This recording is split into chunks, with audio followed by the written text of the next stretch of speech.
বন্ধুরা সবাই এখানে উপস্থিত। আমি খুব বেশি সময় বলবো না, আমার আসলে একটা জায়গায় অনুষ্ঠানে যেতে হবে এবং সেই জায়গাতে অলরেডি একটা ফোন চলে এসেছে। আসলে এই গড়িয়া অঞ্চলের এই জ্যামটা এত ভয়ঙ্কর যে ওই রামগড়কে এখানে আসতেই মোটামুটি বেশিরভাগ সময়টা চলে যাচ্ছে। যাই হোক, আজকের দিনটা 21শে ফেব্রুয়ারি ভাষা শহীদ দিবস, এখন আমরা বলি আন্তর্জাতিক মাতৃভাষা দিবস।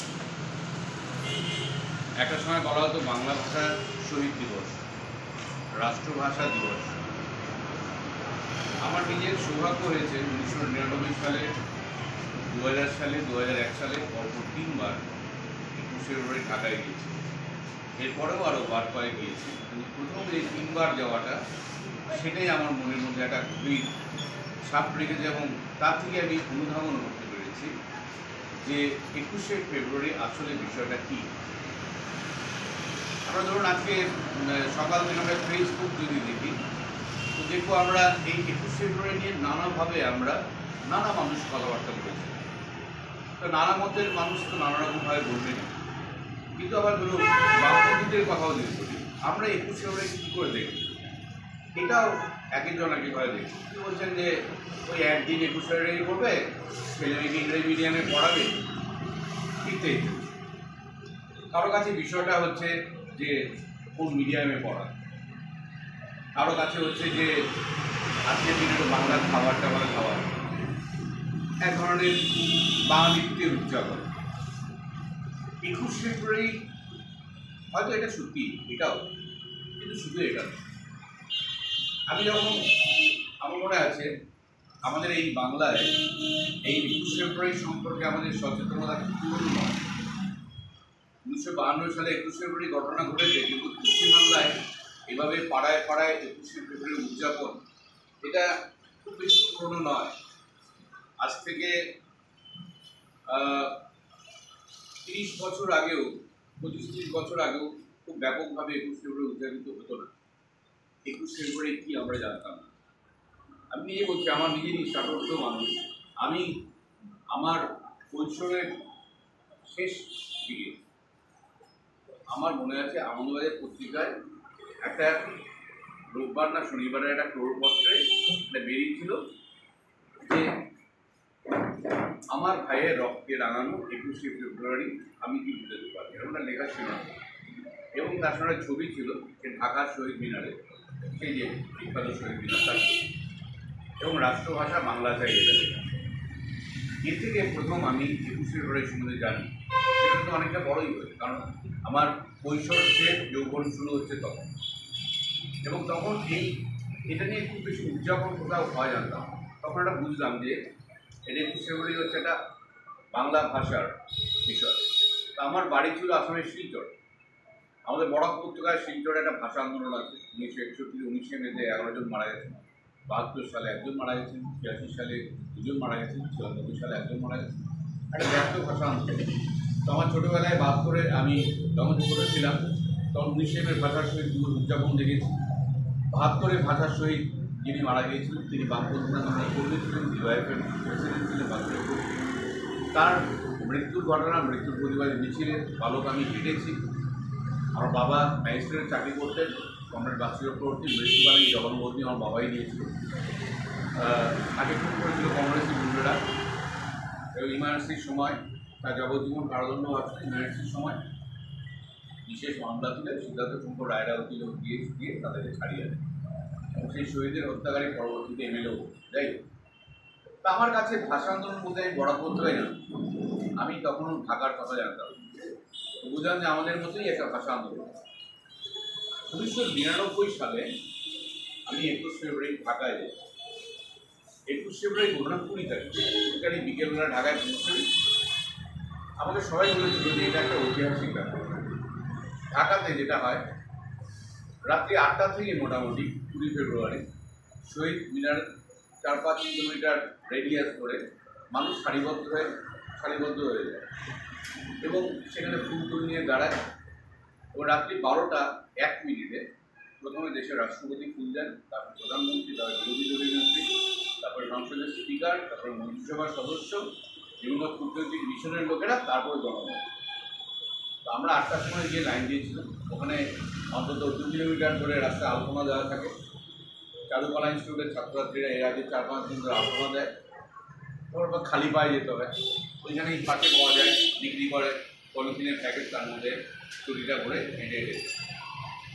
এবং ওইখানে সবাই আমার ভাইয়ের রক্তের রাঙানো কিশোর যে যার মতো করে গাইছে, কিন্তু সবাই এই গানটাই গায়। এছাড়া দ্বিতীয় কোনো গান গাওয়া হয়। ওই গানে বাঁশিওয়ালা বাঁশি বিক্রি করছে, সে ওই গানটাই বাজছে। তা আমাকে ওখানকার বাংলাদেশের একটি মেয়ে, উনি কথাটা বলছিল, বলছে দাদা গানটা করুন। আমি তো গানটা জানতাম, আমি তো গানটা জানি না বাবা, ও গানটা শিখতে হবে। বলে দাদা বাংলাদেশে না এই গানটা কখনো কেউ এই হারমোনিয়াম নিয়ে বসে গানের মাস্টারের মতো করে শেখায়। ছোটোবেলা থেকে 21শে ফেব্রুয়ারি মিছিলে হাঁটতে হাঁটতেই শেখে। 21শে ফেব্রুয়ারি মিছিলে যায়, মিছিলে শুনতে শেখে। এটা হারমোনিয়াম নিয়ে গানের ক্লাস মতো করে বসে না, এই গানটা সবাই মিছিল থেকে আপনিও শিখে যাবেন। তো রাত্রি 8টার থেকে ওখানে লাইন দিয়েছি। 12টার সময় মিছিলটা সচল হয়েছে এবং ঘুরে গিয়ে রাত্রি 2:30টার সময় শহীদ মিনারে গিয়ে পৌঁছেছে। এই সময়টায় একদম চলচ্চিত্র অভিনেতা হোক, রিক্সাওয়ালা হোক, একজন আইনজীবী হোক, একজন কলকারখানার শ্রমিক হোক, ছাত্রকর্মী হোক, ঘরের গৃহবধূ হোক, এমন তো বাকি নেই যে জায়গা। লক্ষ লক্ষ মানুষ এবং দুদিকে পথের দুপাশে এরকম বাংলা ভাষার নানা রূপ চর্যাপদ থেকে মানে বাংলা ভাষায় বিভক্ত করে গেছে। এবং সত্যি 8টা থেকে রাত্রি 2টো পর্যন্ত মিছিলে হাঁটতে হাঁটতে গানটা আমি শিখে গেছি।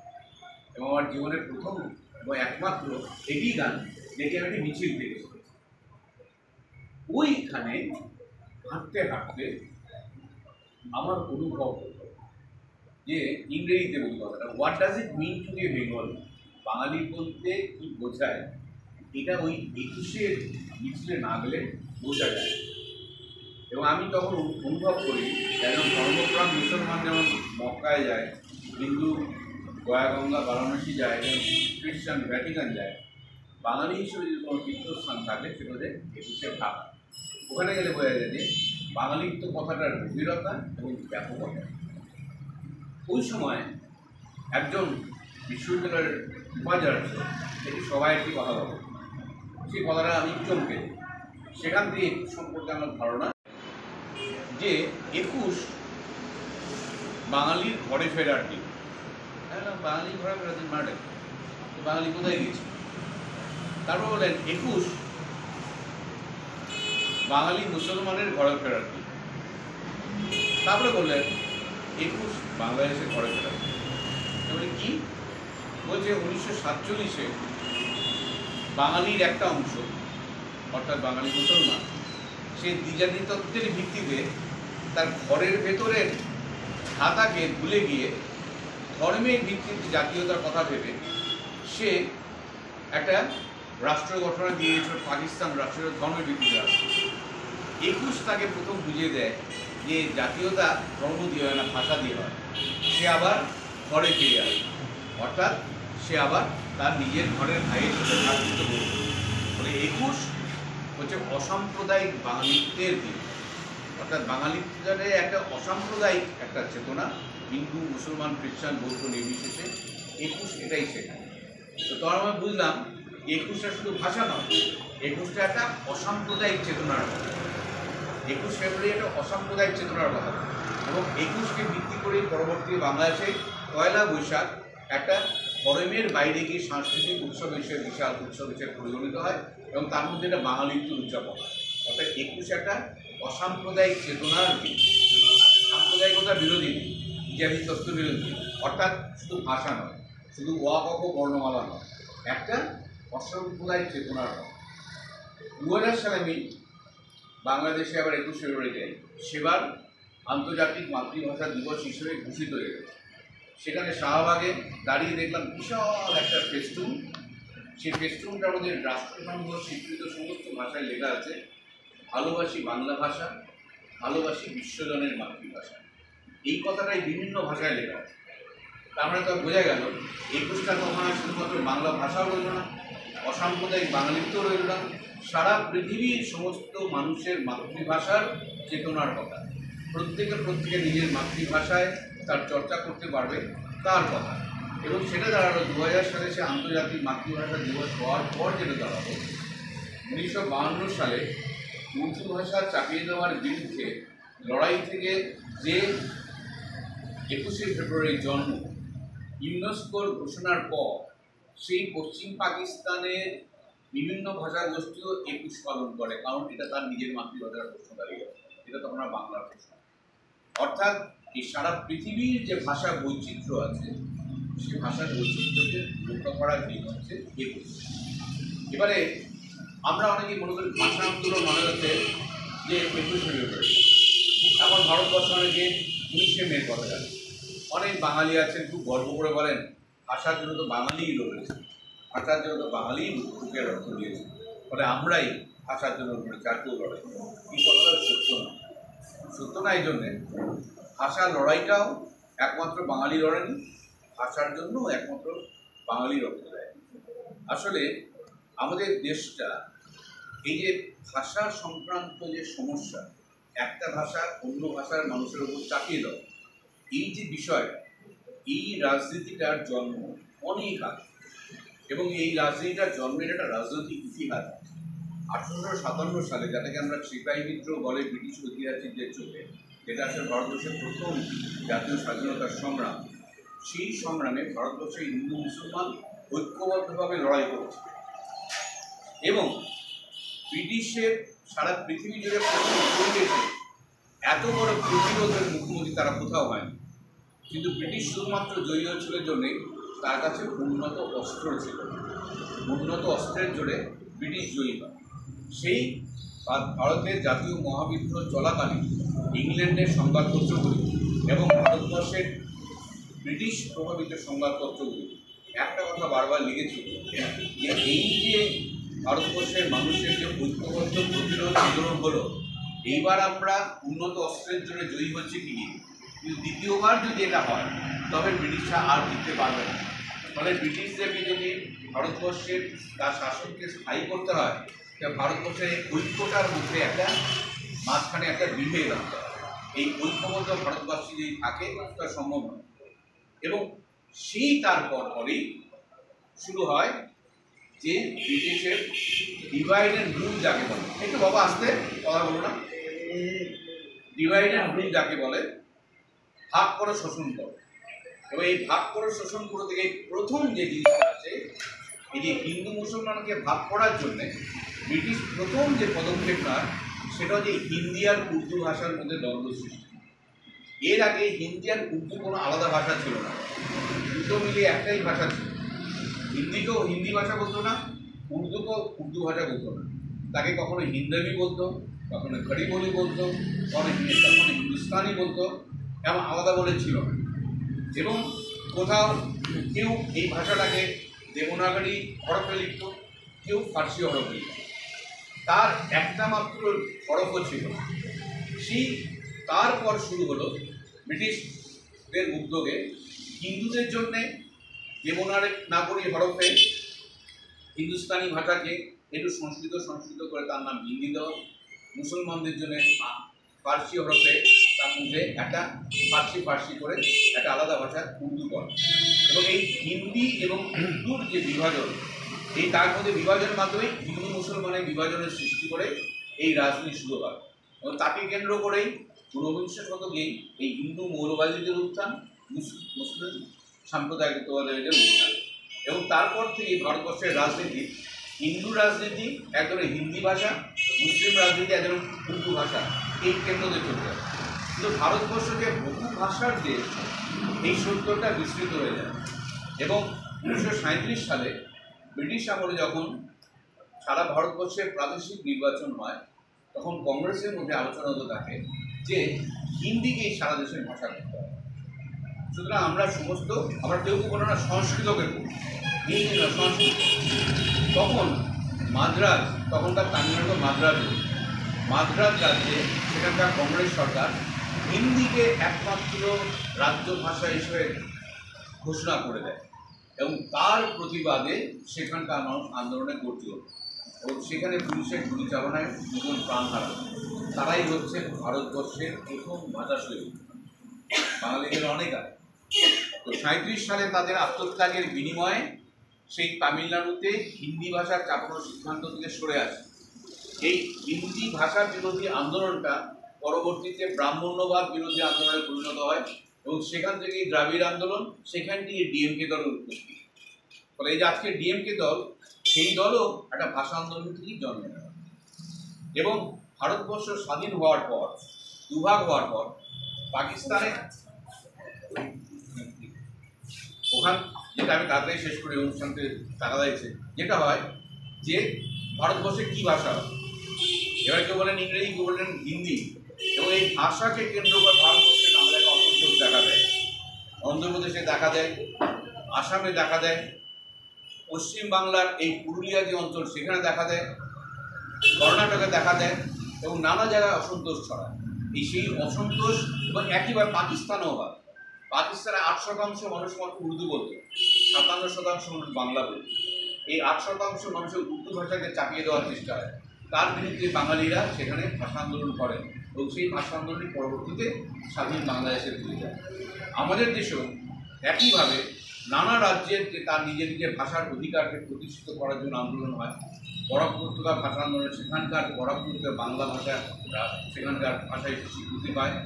পুরুলিয়া নতুন রাজ্য গঠিত হয়, অন্ধ্রপ্রদেশ রাজ্য গঠিত হয়, এবং কিছু কিছু আন্দোলন এখনও চলছে। কর্ণাটকে বেলগাম অঞ্চলে 852টি মারাঠিভাষী গ্রামকে মহারাষ্ট্রে ফিরিয়ে দেওয়ার জন্যে, মহারাষ্ট্রের সোলাপুরের তেলুগুভাষী মানুষদের অঞ্চল, তাদের ভাষার অধিকার হচ্ছে।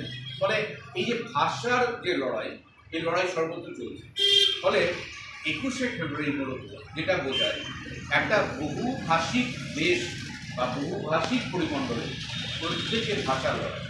এবারে সবচেয়ে বড় কথা হচ্ছে, ভাষার জন্য লড়াই অনেকেই করে, কিন্তু সব ভাষার লড়াই ভাষা সংগ্রাম নয়।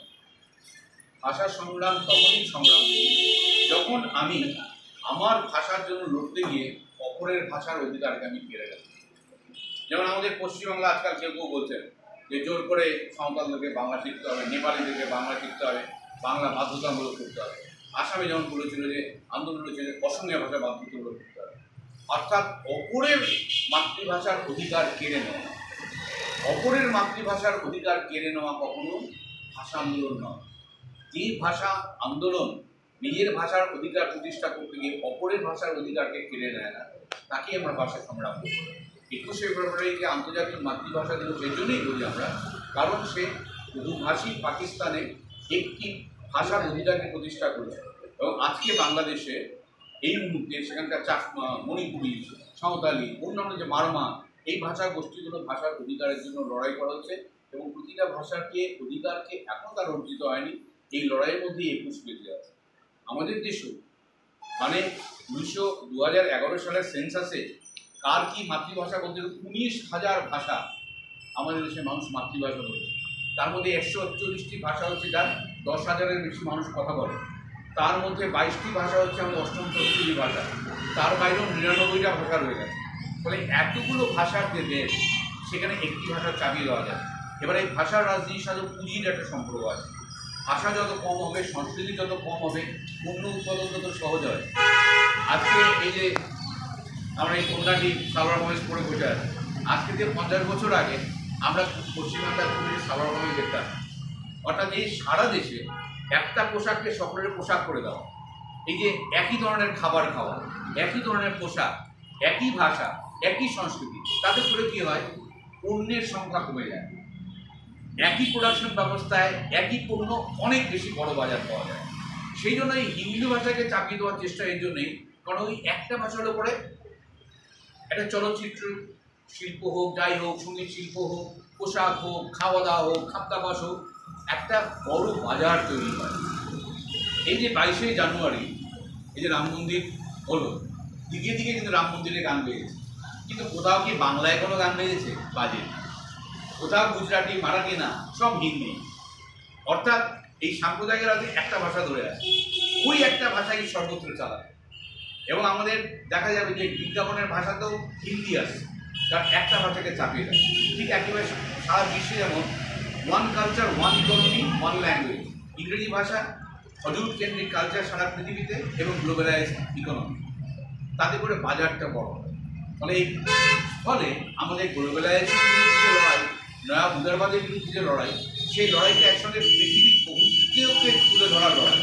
পৃথিবীর বহু ভাষা, বহু সংস্কৃতি, নানা ধরনের সমাজ ব্যবস্থা, এই যে বহুত্ব, এই বহুত্বকে তুলে ধরার যে লড়াই, সেটা একই সাথে বিশ্বায়ন বিরোধী লড়াই, সেই লড়াই একই সাথে নয়া উদারবাদ বিরোধী লড়াই।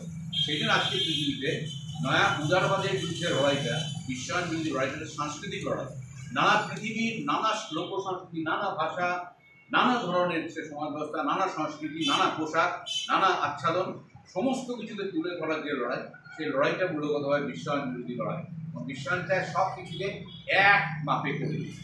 ফলে এই জায়গায় দাঁড়িয়ে আমরা 21শে ফেব্রুয়ারি যখন উদযাপন করব, বাংলা ভাষার প্রতি শ্রদ্ধা যেমন জানাবো, সমস্ত মাতৃভাষার প্রতি সম্মান জানাবো, এবং একই সঙ্গে আমরা সারা পৃথিবীর এই যে বিশ্বায়িত যে অর্থনৈতিক ব্যবস্থা তার গুরুত্ব দেওয়া, এই কথাগুলো আমরা